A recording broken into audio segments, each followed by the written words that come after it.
Jamie, we'll start out with just the first thing a lot of people are saying is, of course, the website. I mean, you guys are getting inundated. So what do you want to tell the folks out there that a lot of people have not ever had to do this? They're finding themselves for the first time in their lives unemployed. Employers are finding themselves in a situation they've never been in.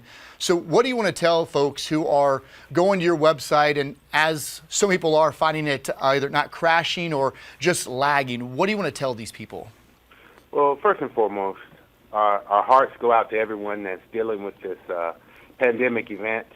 These are challenges that not only the state is facing, but this country, this world. So we understand the impact that this is having on individuals' lives. Shutting down close to 80% of the state and dealing with just primarily essential functions is something that is truly hard. As far as access to our system, we do realize that a great deal of individuals are trying to access the system at one time. We went from record lows in regards to unemployment up to record highs in less than a 3-week span. I know our numbers came out today in regards to our press release that stated close to 64,000 plus claims came through with the week ending March 28th.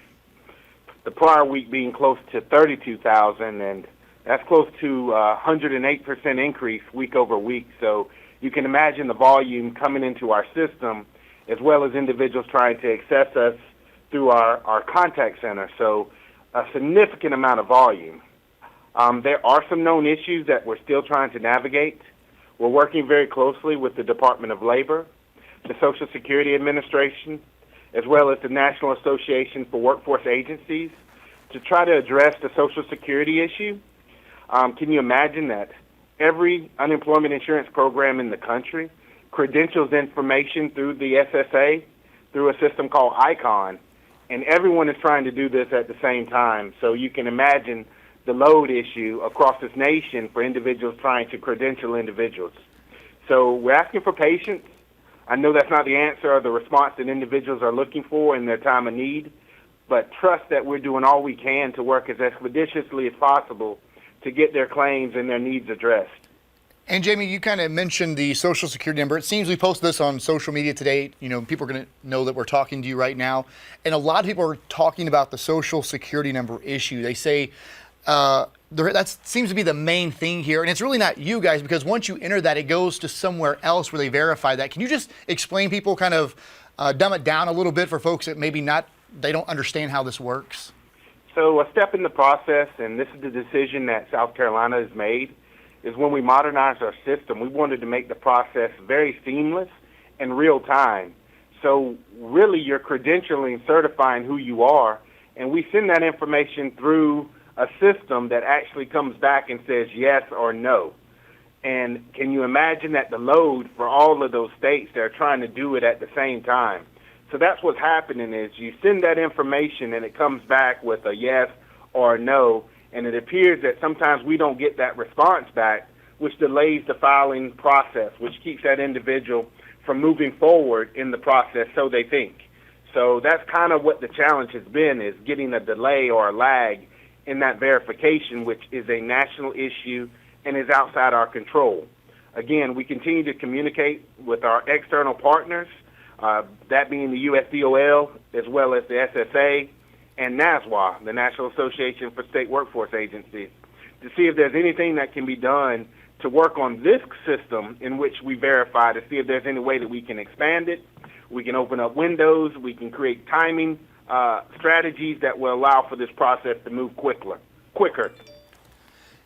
And speaking of just your site being inundated with requests, I noticed on Twitter you guys put out a certain time frame of when you're asking folks to go. They're kind of the low period. Is that still something you guys are asking folks to do? Maybe there are certain hours that might be easier for folks to go and navigate through your system? Yes, there's been some significant progress this week in regards to accessibility to the system. I can tell you that one thing that we have moved towards is we're working very closely with our vendor, and we've closed the window from 11 to 3 to ensure that system performance is one thing that is being maintained, and that it is taking away a small time and a small window for individuals to access the system, but it's allowing them to make the necessary changes that are coming down from USDOL in regards to the CARES Act, but also lets us make some of those modifications in regards to payments, and we think things are necessary for us to enhance our system. So we have closed the window of time, which is between 11 to 3, but in regards to a better time, obviously you know that early morning is a time when people are resting and sleeping, so there may be less individuals trying to access the system in the early morning, but to say one time is better than another is kind of difficult. But honestly, 11 p.m. to 3 o'clock a.m. is the window of time that we put on our website to indicate that that's when the system will be down while we continue to work with our vendor on enhancements and batch jobs running in order for the system to continue to perform at a high level. And for people that have never been in this situation, they don't know a whole lot about when you apply for unemployment. I think things have changed. You just mentioned those numbers. I mean, the increase in people filing is just insane right now.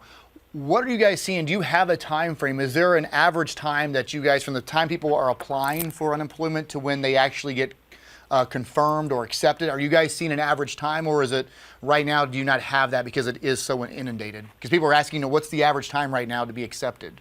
All right, so the U.S. Department of Labor gives us up to 21 days for that individual to receive their first payment. However, trying to follow the executive orders that are laid out by the governor and the reduction or the removal of the waiting week, we expected an individual to receive payment within 7 to 14 days, so a little quicker than what it normally would be due to the removal of the waiting week. We've seen that time and that duration shorter for some employer file claims where we've worked very closely with employers who file on behalf of their employees. But what we like to say is sometime between 7 and 14 days that individual should receive payment. And for folks who have never been in this situation, that's a lot of the questions we're getting from people who've never been in the situation. Once they get their unemployment accepted, there's something they need to keep doing. Do they need to go back and weekly and do something to make sure they keep this unemployment? Can you walk them through that process? Yeah, so the first step in the process for a new filer, someone that's new to the system, have not been in the unemployment system for quite some time, they first want to go and access our website at www.dew.sc.gov, and there's a great deal of information out there for both employers and individuals that may have been laid off or separated that provide them instructions and guidance. There are tutorials, and there are videos out there that allow you to see what that claim filing process looks like. However, the initial claim filing process takes close to 20 to 25 minutes and takes a great deal of information from that claimant or from that individual that's been separated, laid off, and that allows the foundation of the unemployment process. After that initial claim has been processed, on a weekly basis, we're asking that individual to certify that they're still available for work, they're still looking for work, and there are other additional questions that may be asked of them. That's what we consider certifying each week. So first you file your claim, and then you certify your claim for the duration that you continue to draw unemployment. And that time period right now is up to 20 weeks for standard unemployment insurance. But it appears that through the CARES Act and provisions through the new bill, there may be an additional 13 weeks associated with that as well. So what we like to say right now is 20 weeks is the duration for unemployment insurance in the state of South Carolina. Got it. I had a question, too, about nonprofits laying off that might not be giving to the unemployment. Can they apply? If you're at a nonprofit, a lot of those are, being let go, too, because of the times. Can they apply for unemployment? Yes, and the answer I'll say is yes. As far as them contributing to the unemployment assistance program, they probably will not have any earnings or wages will not show, and they may be monetarily ineligible. So their initial unemployment insurance claim may be denied. We are still awaiting guidance from USDOL in regards to how this pandemic unemployment assistance program is going to work under the CARES Act. But we do think that those individuals can go ahead and file. Okay. They may be denied for unemployment insurance, but as we receive additional guidance, we may understand what's next in the process for them to be eligible under the pandemic unemployment assistance program. Got it. And then one other specific question was asked today. if you're furloughed, some people were asking on the file, do you put that you were laid off? What do you do if you're furloughed? Are they still applicable to unemployment? We're talking about individuals filing for themselves. Yes. And it's COVID related. Yes. Furlough is a lack of work COVID related, and that designation is within the portal for that individual to select when they go in to file their claim. Got it. Another thing I was looking, people were saying, again, I think this is just the system, but when it says pending resolution, are you telling people once they apply just to leave it alone? Because I think a lot of people are getting there and they're getting antsy and keep going back and doing stuff. Once they apply, how long should they just wait for this to be, accepted and just kind of let it kind of ride the course? Well, obviously, it's a real-time system, and the system is doing a lot of work that employees on our part don't have to do. So a lot of the processing is done within the system. However, we would allow for at least 24 hours for them to allow that information to go through after they file their claim, and then they can go into their portal at any time. So real-time edits are made in that portal, but there may not be anything else they need to do. And another thing that they have to remember is it's a two-relationship process in determining eligibility. It's the information they provide to us, but it's also the information we receive from the employer. And an employer has up to 10 days to respond to us and provide guidance in regards to the reason of separation. So a lot is dependent upon the individual filing, but also we need that employer to be responsive and provide us with information associated with the separation reason. Got it. Talk small businesses. It seems like a lot of these people are really getting hit by this pandemic. And a man wrote into us saying he's a small business owner. He's been in business 10 plus years. He has no employees. He's a sole proprietor. How does he apply for something like this? Or is this another situation where kind of wait to see how this CARES Act is going to carry out? I see it both ways. And just not having enough information associated with how they want us to implement these programs. I know that it's not intended for those individuals to double dip. Mm-hmm. So I do think that they have to choose one area or the other. I know the SBA, the Small Business Association, is putting out a loan forgiveness program where individuals may qualify for a loan which may be forgiven, but also this is also an opportunity for that individual who would normally not be eligible under unemployment insurance could potentially be eligible under pandemic unemployment assistance. Okay. So again, two federal programs, but I'm certain that they're not asking those individuals to double dip. So it's really gain as much information as they can about what may be best for them before they go off and choose one path or the other. Right. And I'll tell you, a lot came out yesterday with the governor, kind of putting that executive order out for those non-essential businesses. And I'll tell you, one group that really came out on social media and really started emailing us was stylists, people who cut hair, that type of thing. And a lot of them are self-employed, and a lot of them are having some issues on that website as well. What do you want to tell those folks? Because some people are saying when it's a self-employment, they're having some issues there when, they do things like, hairstylists and, people at the salons. So that's a good question. And again, the unemployment insurance program, those individuals normally are found to be ineligible because they have not been paying in or contributing into the unemployment insurance system. However, again, we do anticipate further guidance from USDOL anytime now in regards to what's the next step in that process for determining whether they'll be eligible under a different federal program, being the pandemic unemployment assistance. We do feel like those individuals will be eligible under pandemic unemployment assistance, but that denial of getting through the unemployment program is okay. So we don't discourage anyone from filing a claim, but ultimately they probably will be denied under UI, but they may become eligible under the new PUA or Pandemic Unemployment Assistance Program. We never want to determine eligibility. That's why we encourage individuals just to apply. Okay. And it seems like this is now more important forever for employers to really be communicating with you guys and to be on top of things, because it seems like, that they're the second part of this and they really need to be responsive to get these employees, the benefits they need during this time. Correct. And that's why we work very closely with them in regards to what we call the employer claims filing process, where they can file on behalf of their employees. I think that helps. I think it shows that they care. I think it's a way to take the burden off of their employees that are job attached.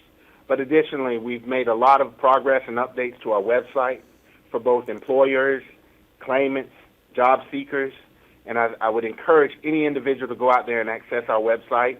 There's a great deal of information out there associated to COVID-19, job seeker opportunities for those that may be looking for work, and as well as the responsibilities of those that are filing for claims. So a lot of information on our website that I would encourage individuals to go out there and look at. And I have a question. I said I'm not so familiar with what some of these people are asking it specifically, but a lot of people are mentioning the $326 versus the $600 a week for unemployment due to the virus. Can you touch on that? Correct. The maximum weekly benefit amount under unemployment insurance is $326. That's the most individual can draw in the state of South Carolina.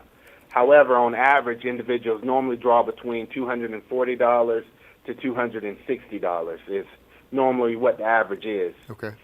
Through the CARES Act, they haven't approved an additional $600 for those individuals through federal funds. So we will be processing an additional $600 on top of whatever their weekly benefit amount is. So if they were gaining or being found eligible for $200, we'd be adding $600 to the $200. Okay. And I guess just to kind of wrap this up, because I could go on and ask these specific questions, but for you guys, I think it's just a point where the system right now, it's just like you mentioned, it's being inundated. And as you mentioned, some folks might be denied now, but there's still a lot you guys are learning and it's coming out about this CARES Act. So, basically it seems like people need to go and apply, regardless of what you think you might be accepted or not, and just go from there, because it seems like you guys have a lot of tutorials on your website as well, how to walk through these processes. Because I know a lot of people are frustrated, but I think it's just one of those things, we all are in this together, and it's kind of a learning curve for everybody. It's never happened before. We've never seen anything like this. These are some unprecedented times. This is a space that is uncharted for us. We've never seen this type of event that impacts everybody, everywhere at the same time. However, we want individuals to know that we're here for them. We're doing all we can to continue to support them. We want to provide resources. We want to provide assistance. Again, I think the best place to start is our website. The resources out there are easy to view. They're easy to access. And I think they give a great foundation for what the process will be for both employers and for those filing. So there is a great deal of information. As far as the wear and tear or I guess the load on the systems, we can't predict when that's going to stop. We're just encouraging individuals to be patient with us. And Jamie, lastly too, I just want to get this out there so we have this just kind of on the record. As far as calling versus emailing your support, I know a lot of people are getting frustrated again, but I can imagine your call centers are getting inundated as well. It's just taking a lot of time. So what do you tell people who are trying to call in, they can't get through, or the emails? How do you want to address those folks too, who, as you can imagine, they're getting frustrated, but they want answers now, which that's hard to get right now. So every day is a new day, and we know that individuals are being introduced to the unemployment insurance program on a daily basis. We're doing all we can to work with the technology to expand our bandwidth in regards to being able to accept new callers and new claimants. Again, I'm asking for grace and patience. We are a counter-cyclical agency, and what I mean by that is when the economy is doing well, we're very small. Mm-hmm. The federal government does not give us a lot of money because the economy is doing well. But when things turn for the bad, is when we swell and when we have to staff up. Imagine trying to staff up, within a 2-3 week period of time to deal with close to a 1,300 or I guess 108% increase over a week to over a 3,000% increase over a 2-week period. So we're struggling to try to get staffed up, but we have a lot of partners that are working to support us. We're coming up with great strategies to help support that type of interaction. Right. We're still trying to protect our employees and practice social distancing and ensure the well-being of them. But we are trying to come up with solutions to better serve this great state. So we're committed, we're dedicated, and we're doing all we can to look at opportunities to better serve. I appreciate anything else that you guys would like to add or throw out there to folks who are listening. We thank you for the opportunity. We know these are challenging times. We want to continue to let individuals that are in need of our services know that we're doing everything that we possibly can to ensure that they can get through, they can file their claims, and they can get the short-term compensation to deal with these difficult challenges in these difficult times. Again, our heart goes out to those that are experiencing layoffs, those that are impacted by this pandemic event. Again, we don't know the time, we don't know the place, but we're doing all we can to ensure that unemployment is a bridge to reemployment, and it's something that's going to help individuals keep milk, bread, water, gas, and the lights on. So we're doing all we can to help support individuals of this great state.